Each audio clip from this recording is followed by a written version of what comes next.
com o nosso irmão Messias, que também é conhecido da igreja.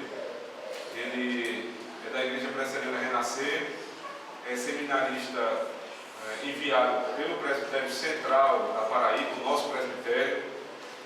E como é costume nas igrejas reformadas, durante o curso, quando o seminarista ele apresenta as suas disciplinas de exegese no curso e traz o conhecimento do seminário, né, o sermão de prova, ele também recebe a oportunidade nas igrejas do seu presbitério, o presbitério que lhe deu uma licença, né, ele está enviado pelo presbitério, não a pregar como ministro do Evangelho ainda, né. Então o que o Tiago vai fazer aqui, na verdade é uma exortação pela palavra de Deus. Ele vai trazer uma palavra que foi pregada no seminário, foi avaliada por um pastor, então tem a orientação de um pastor, e agora ele vai trazer para benefício da igreja uma exortação pela palavra do nosso Deus. Tiago é um amigo meu já há algum tempo.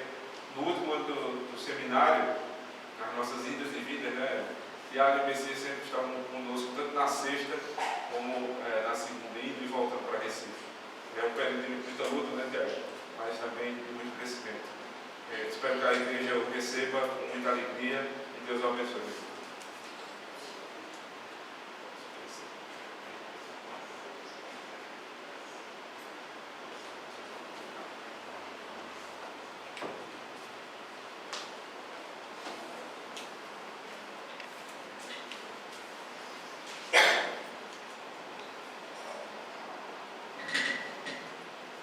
Meus irmãos, boa noite.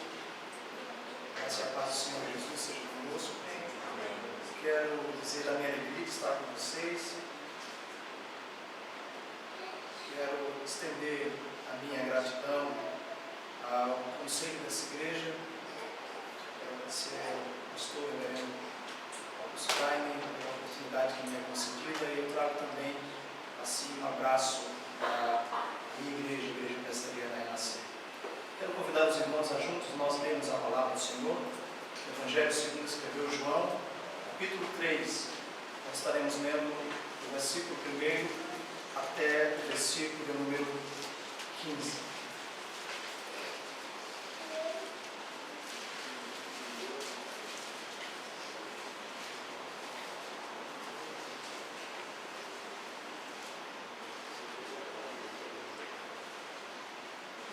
Havia um fariseu chamado Nicodemos, uma autoridade entre os judeus. Ele veio a Jesus de noite e disse: Mestre, sabemos que tu és mestre enviado da parte de Deus, porque ninguém pode fazer o que tu fazes se Deus não for com ele. Jesus lhe respondeu e disse: Em verdade te digo, ninguém pode ver o reino de Deus se não nascer de novo. Perguntou Nicodemos: como alguém pode nascer de novo sendo velho? É claro que ninguém pode entrar pela segunda vez no ventre de sua mãe e outra vez nascer. O que lhe respondeu Jesus dizendo: em verdade, te digo, ninguém pode entrar no reino de Deus se não nascer da água e do Espírito. O que nasce da carne é carne, o que nasce do Espírito é Espírito. Não se surpreenda pelo fato de eu ter te dito: é necessário nascer de novo. O vento sopra onde quer, e você escuta a sua voz, mas não sabes de onde vem e nem para onde vai. Assim acontece com todo aquele que é nascido do Espírito. E perguntou Nicodemos: como pode isso acontecer? Jesus lhe respondeu: você é mestre em Israel e não entende essas coisas? Asseguro-lhe que falamos do que conhecemos e testemunhamos do que vimos, mas mesmo assim vocês não aceitam o nosso testemunho. Eu lhes falei das coisas terrenas e vocês não creram. Como crerão se lhes falar das coisas celestiais? Ninguém jamais subiu aos céus, a não ser aquele que veio do céu, o Filho do Homem. Da mesma forma como Moisés levantou a serpente no deserto, assim também é necessário que o Filho do Homem seja levantado, para que todo aquele tenha a vida eterna. Vamos orar nesse momento ao Senhor. Soberano Deus, nós te bendizemos por tua palavra. Pedimos, ó Deus, que o Senhor a aplique aos nossos corações, que à medida em que a tua palavra for sendo exposta, a grandeza, a riqueza do teu evangelho possa ser recebido, possa ser evidenciado nesta noite para cada um de nós, em nome do Senhor Jesus. Meus queridos irmãos, uma das diferenças mais claras entre o cristianismo e as demais religiões está na forma como se aplica a doutrina da salvação. As outras religiões entendem que o homem ele ainda possui uma bondade interior, que ele é intrinsecamente bom, ao ponto de, por meio dessa bondade, na prática das boas obras, colaborar para a salvação da sua própria vida. O cristianismo entende que, mesmo que o homem tenha sido criado segundo a imagem de Deus, esse homem caiu do estado inicial de graça no qual ele fora criado, tornando-se radicalmente corrompido e depravado, e assim também tornando-se incapaz de praticar algum bem que possa ser útil para a sua salvação, para a sua própria regeneração, tornando-se completamente inclinado para o mal. O Evangelho de João, portanto, ele evidencia esses fatos quando nos traz essa narrativa em especial. Neste Evangelho, nós encontramos um diálogo entre Jesus e Nicodemos, onde Nicodemos passa a ouvir de Jesus acerca da necessidade de um novo nascimento e, mais do que isso, ele ouve acerca da sua incapacidade de produzir nele mesmo esse novo nascimento. O Evangelho de João é o evangelho mais cristológico de todos os evangelhos. Ele apresenta Jesus como aquele que estava na criação com o Pai e que esteve entre nós, que encarnou e por meio do qual tão somente o homem pode ser regenerado, por meio do qual tão somente o homem pode nascer de novo. E é exatamente isso onde nós encontramos, é exatamente nesse ponto onde nós encontramos o diálogo de Jesus e Nicodemos. Jesus se dedica nesse diálogo a explicar a Nicodemos acerca da importância do novo nascimento. E então, baseados nas palavras de Jesus, baseado no que Jesus falou a Nicodemos, eu quero convidá-los para nós meditarmos acerca dos aspectos do novo nascimento. Quais são, portanto, meus queridos irmãos, os aspectos do novo nascimento?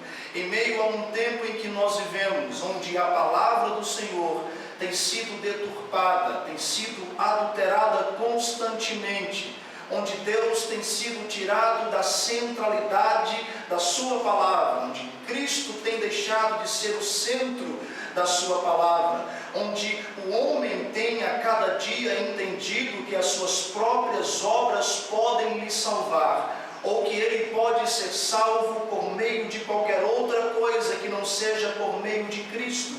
Quais são, de fato, os aspectos do novo nascimento encontrado nesse texto? Há um primeiro aspecto aqui que eu quero observar com você, e ele está relatado no versículo 2 e no versículo 3. E este aspecto é que a regeneração, ou o novo nascimento, tem origem em Deus. Veja o que diz a palavra do Senhor no versículo 2 e no versículo 3.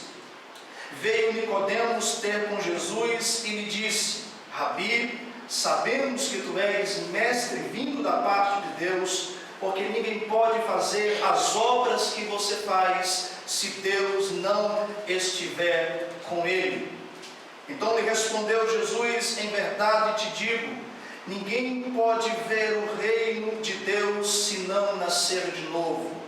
É necessário nascer de novo para ver o reino de Deus. Nicodemos era um homem de grande importância para sua sociedade, para a sociedade na qual onde ele estava inserido.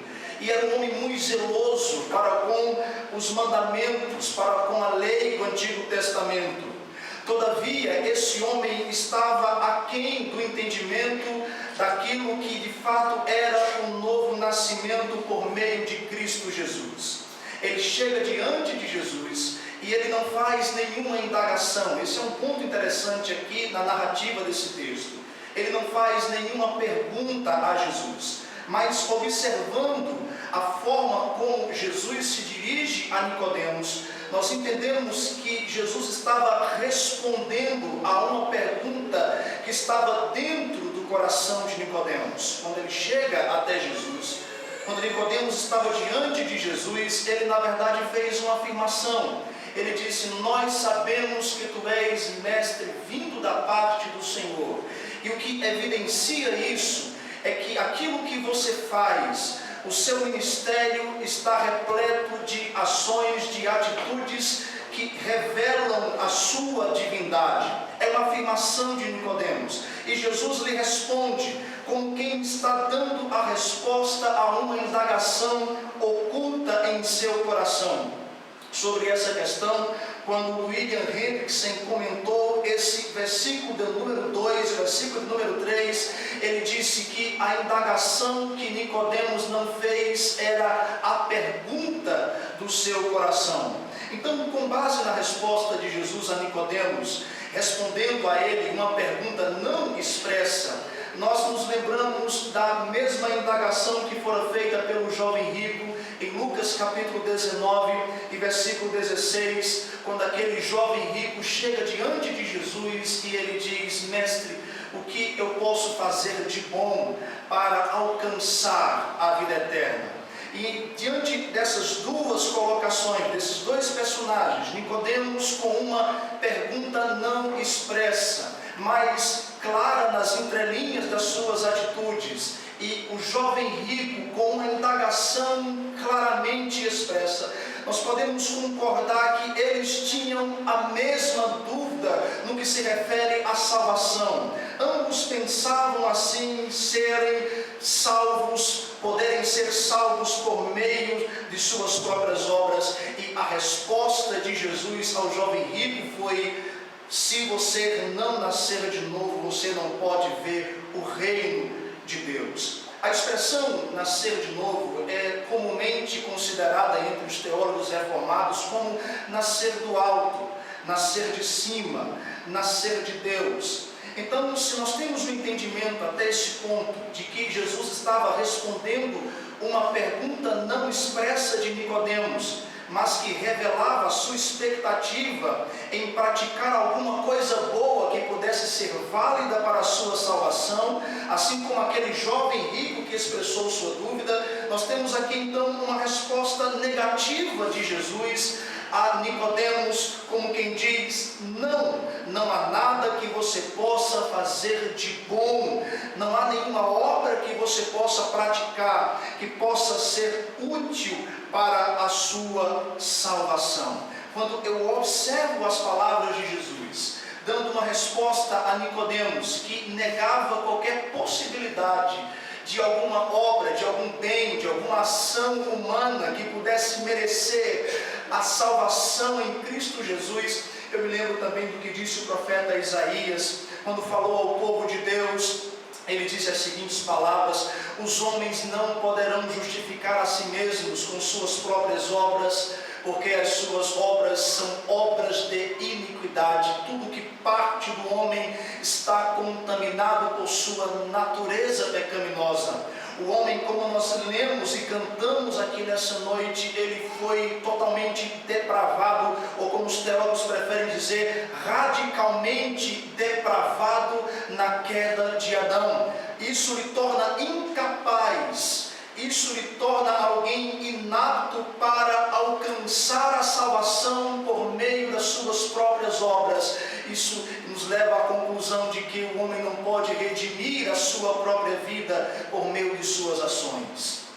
Queridos irmãos, não foram poucas as vezes que nós mesmos tentamos, enquanto praticávamos as nossas obras que nós chamávamos ou podemos chamar de boas, muitas vezes pensávamos assim, estar colaborando um pouquinho mais para sermos salvos, ou para merecermos a graça de Deus em nossas vidas. Mas nós precisamos entender mais uma vez e sempre que no processo de salvação nós somos inteiramente passivos, porque é Deus quem soberanamente salva e elege e regenera cada um daqueles a quem Ele escolheu. Não há nada que nós possamos fazer que possa ser útil para a nossa nova criação, para a regeneração que acontece em nossas vidas. Esse é um primeiro princípio estabelecido aqui. Qual é o primeiro aspecto do novo nascimento? Em primeiro lugar, ele tem origem em Deus. Mas eu quero chamar a sua atenção para um segundo aspecto do novo nascimento aqui nesse texto. E esse aspecto é que o Espírito Santo, ele é o agente da regeneração. Veja comigo os versículos 5 e o versículo 6, que nos diz assim: E respondeu Jesus dizendo: Ninguém pode entrar no reino de Deus se não nascer da água e do Espírito. O que nasce da carne é carne, e o que nasce do Espírito é Espírito. Esses dois elementos, água e Espírito, são mencionados juntamente aqui, especialmente no versículo 6, com um propósito em especial. A água, ela nos traz à memória o batismo como um selo pactual que Deus instituiu com a sua igreja. Porém, este selo, o selo do batismo pactual, ele é acompanhado por aquilo que ele representa, uma transformação interior. Segundo o puritano John Owen, em seu sermão A Obra do Espírito Santo na Regeneração, ele disse, a regeneração é a maior obra do Espírito Santo. Ela é o seu mais excelente trabalho, o seu mais excelente feito. Segundo o Dr. Donald Carson, quando comentou esse texto, ele diz que muito provavelmente os versículos 5 e 6 fazem alusão ao que está escrito em Ezequiel capítulo 36, versículos 24, 25, 26 e 27, que anuncia da parte de Deus a purificação que Deus realizaria no seu povo e a transformação que Ele também faria por meio do seu Espírito Santo. Veja o que diz esse texto, Ezequiel capítulo 36, versículo 24 a 27. Diz assim a palavra do Senhor: Tornar-vos-ei dentre as nações, e vos congregarei de todos os países, e vos trarei para a vossa terra. Então aspergirei água pura sobre vós, e ficareis purificados de todas as vossas imundícias, e de todos os vossos ídolos vos purificarei. Dar-vos-ei um coração novo, e porei dentro de vós um espírito novo. Tirarei de vós um coração de pedra, e vos darei um coração de carne. Porei dentro de vós o meu espírito, e farei com que andeis nos meus estatutos, e guardeis os meus juízos, e os observeis. A ação do Espírito Santo de Deus, pronunciada por Cristo no versículo 6, ela é também por Ele mesmo exemplificada e aclarada no versículo 8 do texto, que é a nossa base da nossa reflexão nessa noite, com a analogia que Cristo faz entre a pessoa regenerada e o Espírito. Ele diz no versículo 6, aquele que é nascido da carne é carne, aquele que é nascido do Espírito é Espírito. Vento e Espírito são traduzidas pela mesma, essas duas palavras são traduzidas pela mesma palavra, tanto no hebraico quanto no grego. E o que se pode compreender inicialmente nesta analogia, feita pelo próprio Cristo, é que assim como nós não sabemos a origem do vento, assim também nós não sabemos a origem ou como se consuma completamente a ação soberana do Espírito Santo de Deus na regeneração. E isso pode ser muito bem aclarado pelo que está escrito em Eclesiastes, no capítulo 11 e o versículo de número 5, que nos diz assim: ouça o que diz a palavra do Senhor em Eclesiastes 11 e versículo 5. Assim como tu não sabes qual o caminho do vento, nem como se formam os ossos no ventre da mulher grávida, assim também não sabes as obras de Deus que faz todas estas coisas. Há um princípio bíblico aqui que nos leva à seguinte reflexão: que tanto o vento quanto o Espírito são misteriosos no que se refere, como já disse, à sua origem e ao seu movimento. O vento, ele se dirige soberanamente para onde ele quer. Embora nós não possamos vê-lo claramente, fisicamente, nós podemos sentir os seus efeitos e perceber aquilo que é provocado pela ação do vento. Da mesma forma, é aplicado ao Espírito Santo na obra da regeneração. Para nós que somos limitados no conhecimento, esta ação não é totalmente ou completamente clara no que se refere à sua origem e à sua movimentação, mas ela faz parte da ação da Trindade na regeneração dos eleitos de Deus. Donald Carson, quando comentou o versículo 6 especificamente, ele diz: assim como o vento sopra onde quer, assim também a operação do Espírito Santo não é sujeita ao controle humano, e ela frustra qualquer esforço humano de manipulação. É isto que Jesus está dizendo a Nicodemos nesse ponto, que é necessário que ele viva uma obra de regeneração por meio do Espírito Santo de Deus. E isto é posto a nós nessa noite também com o mesmo valor e com a mesma importância. É o Espírito Santo de Deus quem opera em nossos corações a obra salvífica. É Ele que aclara o nosso entendimento a fim de que nós compreendamos a nossa natureza pecaminosa e a nossa necessidade em Cristo Jesus, a fim de sermos por Ele regenerados de toda a nossa natureza pecaminosa. Os aspectos da regeneração encontrados nesse texto, os aspectos do novo nascimento encontrados nesse texto, estão claros diante de nós. Primeiro, ele tem origem em Deus. Depois, nos versículos 5 e 6, o Senhor Jesus Cristo, em suas palavras, esclarece que o Espírito Santo, ele age, ele é o agente do novo nascimento. Mas ainda um terceiro aspecto que eu quero compartilhar com você, está no versículo 13 ao versículo de número 15. Este novo nascimento, ele é aplicado através ou por meio de Cristo Jesus. Veja o que diz a palavra do Senhor: ninguém subiu ao céu senão aquele que de lá desceu, a saber, o Filho do Homem. Da mesma forma como Moisés levantou a serpente no deserto, assim também é necessário que o Filho do Homem seja levantado, para que todo o que nele crer tenha a vida eterna.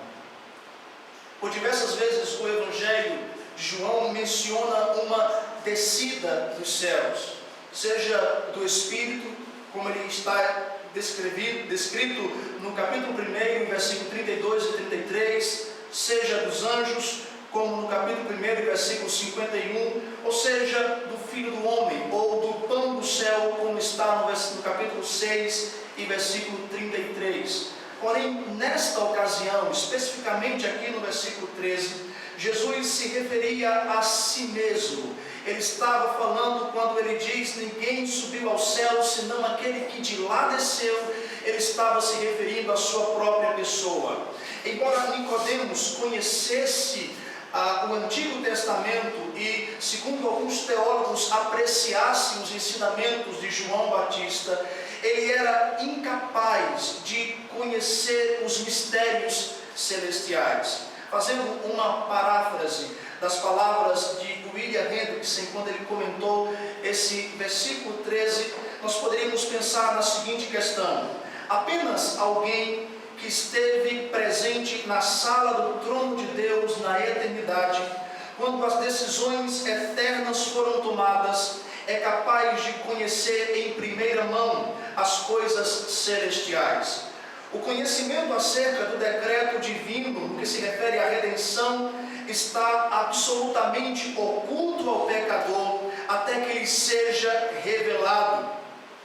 É fato que havia alguém diante de Deus na eternidade quando as decisões eternas foram tomadas, e esse alguém era o próprio Cristo Jesus, o pão do céu, o Filho do homem, como mesmo disse o evangelista João.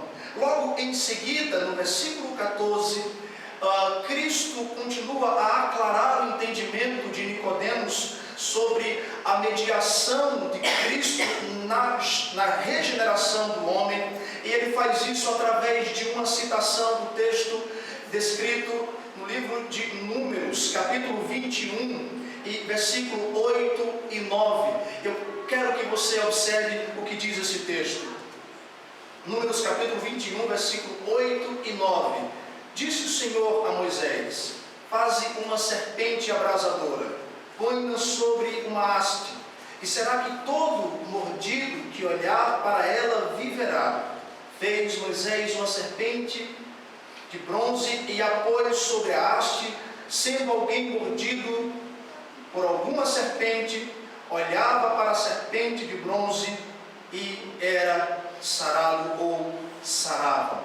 Assim como no contexto de Números, a partir do versículo de número 4, há um contexto, há um panorama de pecado e murmuração contra Deus, onde as pessoas estavam indignadas e se revoltavam contra Deus, e Deus havia permitido que serpentes venenosas atacassem o povo, aplacando sobre aquele povo o seu juízo, demonstrando a sua ira contra os pecados que ali estavam cometidos. Assim também o próprio Cristo exemplifica o que ele está a dizer a Nicodemos nesse ponto do texto, revelando a ele que assim também como a serpente lá erguida por Moisés no capítulo 21, relatado no livro de Números capítulo 21, era um exemplo da misericórdia de Deus, que representava, além da cura, a longevidade física,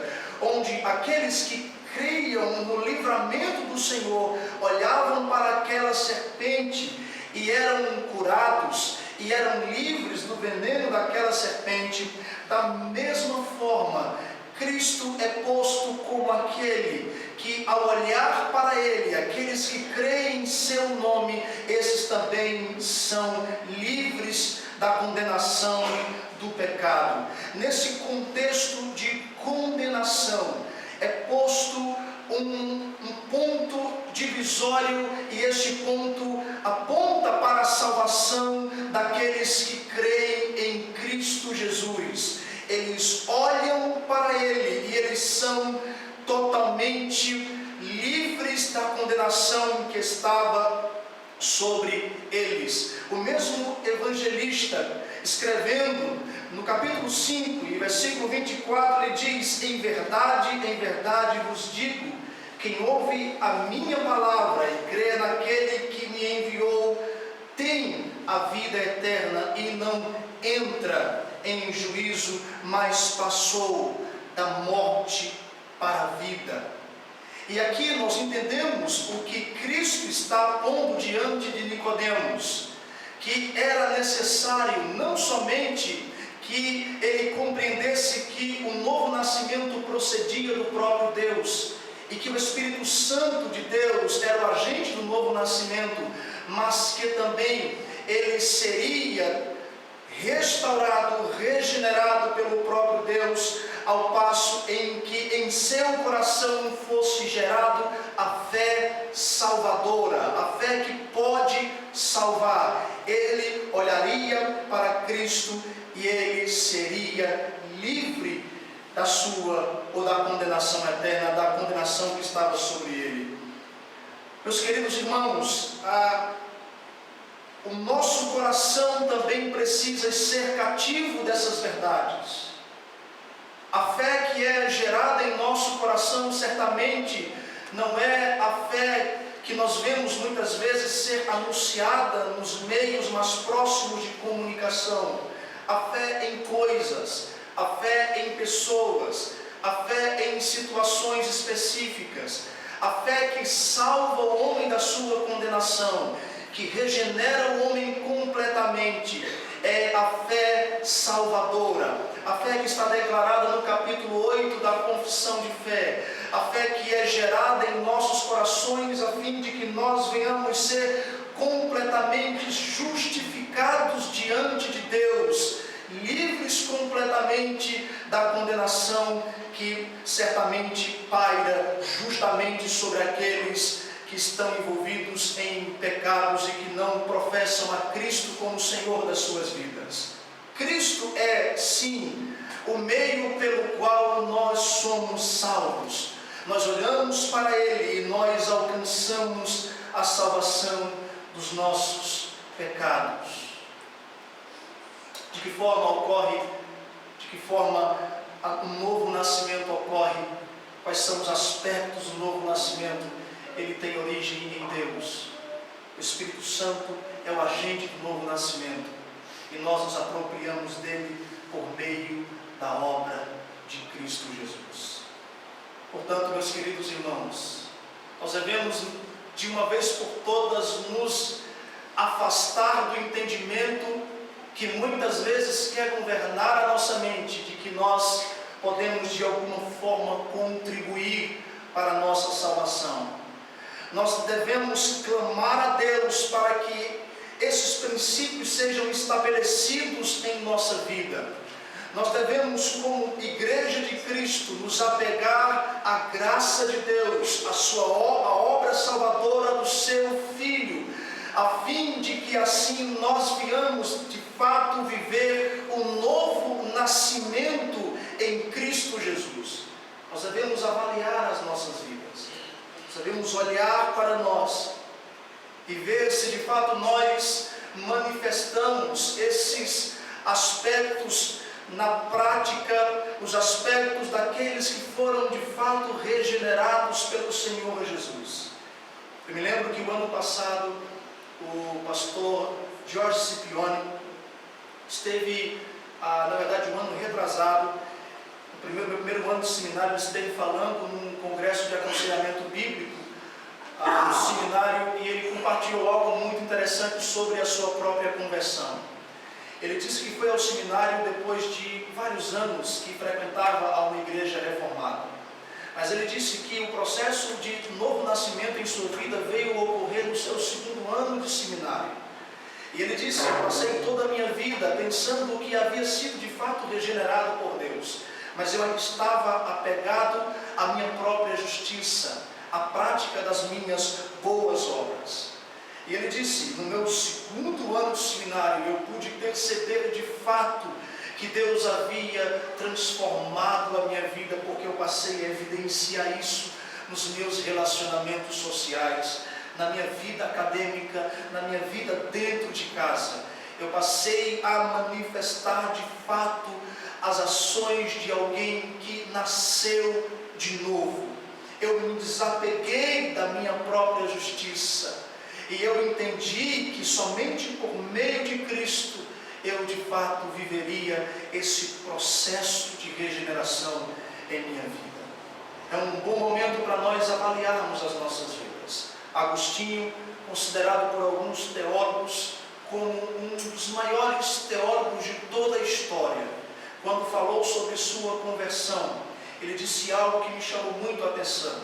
Como muitos de vocês sabem, certamente, vocês entendem, lembram que Agostinho era envolvido em muitos pecados carnais. Ele mesmo fala sobre isso quando ele se dirige a ele mesmo. Ele não conseguia se libertar dos seus pecados de estimação. É assim que ele coloca em alguns pontos. Mas uma vez que ele havia sido regenerado por Deus, ele escreveu um poema muito bonito. E este poema foi cantado pelo pastor e poeta Estênio Mácios.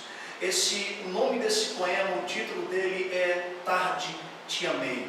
Nesse poema, Agostinho fala sobre a forma como ele viveu e a ação de Deus em sua vida, restaurando ele completamente, trazendo ele para a sua presença, para que ele fosse de fato um filho de Deus. Perceba as palavras desse poema. Tarde demais te amei. Tu habitavas dentro de mim e eu te procurava do lado de fora. Estavas comigo, mas eu não estava contigo. Tu me chamastes e teu grito rompeu a minha surdez. Fulgurastes e brilhastes e a tua luz afugentou minha cegueira. Aspergistes a tua fragrância sobre mim e respirando-a eu suspirei por ti. Eu te saboreei e agora tenho fome e sede de ti. Tu me tocastes e agora eu estou ardendo no desejo da tua paz. Que o Senhor Jesus Cristo nos abençoe e que Ele a cada dia regenere as nossas vidas, porque esse é o desejo do coração dele para todos os seus filhos. Amém.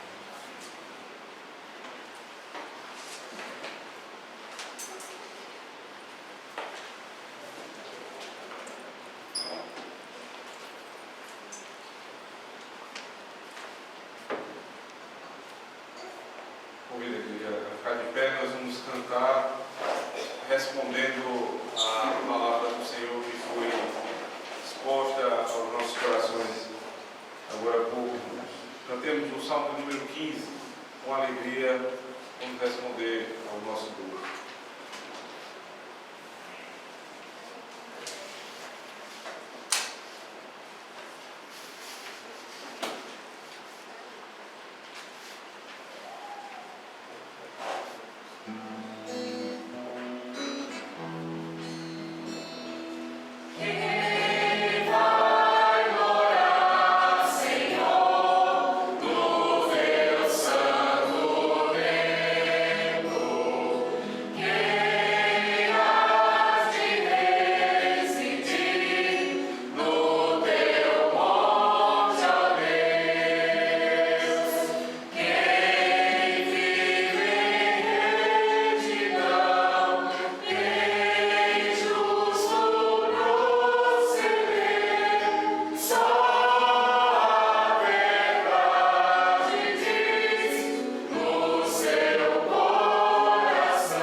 Obrigado, Santo Deus, por o Senhor ter nos trazido aqui. Obrigado porque o diálogo pactual que chega ao seu fim, que foi iniciado pelo Senhor, termina com o Senhor.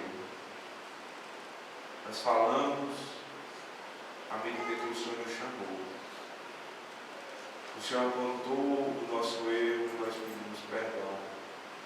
Fomos imediatamente, sem nenhuma hesitação, obedientes. Obrigado, Senhor, por essa palavra. Obrigado, Senhor, por essa palavra que nos ensina, nos ajuda, nos constrói, nos edifica. Obrigado, Senhor, porque ela nos traz a esperança, nos traz a cheios do Teu Espírito pela alegria que emana da cruz do Calvário. Confessamos a nossa fé, ouvimos a Tua voz pela leitura e pela exortação da Tua palavra, Senhor. E agora, Senhor Deus, nós cantamos com alegria. Nós um dia vamos morar na habitação celestial. Não porque procuramos nossas próprias obras nos achegar ao Senhor, mas porque o Senhor, por meio do Teu Espírito, que sopra onde quer, nos trouxe aos pés da cruz. E aqui nós estamos, certos da nossa salvação no Senhor Jesus Cristo. Ele, sim, nosso Mestre, é também o nosso Salvador. Obrigado pela certeza que temos que um dia vamos habitar contigo na mansão celestial. Amém. Receber a bênção, irmãos. Que a graça do nosso Senhor e Salvador Jesus Cristo, o grande amor de Deus, o nosso eterno e bondoso Pai, o poder e as doces consolações do Espírito Santo estejam sobre vós, povo de Deus, hoje e sempre. Amém. Vamos cantar o Senhor mais uma vez.